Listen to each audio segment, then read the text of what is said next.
Hello guys, in this video we will explain how to remove writing from photos using artificial intelligence professionally. All you have to do is follow the steps explained in this video, but before broadcasting in the explanation, do not forget to subscribe to the channel, like the video and share the video.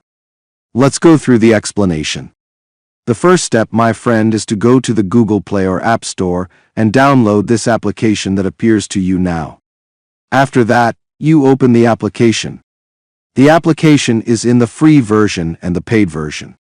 The free version has ads, but it is sufficient. After opening the application, it gives us the permissions it needs to work. After that, this interface pops up. You click on Remove Writing. After that, it will take you directly to your phone gallery or photo gallery.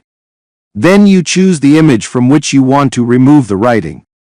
After that, we will click on it, and then, as you can see in a few seconds, all the writing will be removed from the image successfully. After that, you click on Save.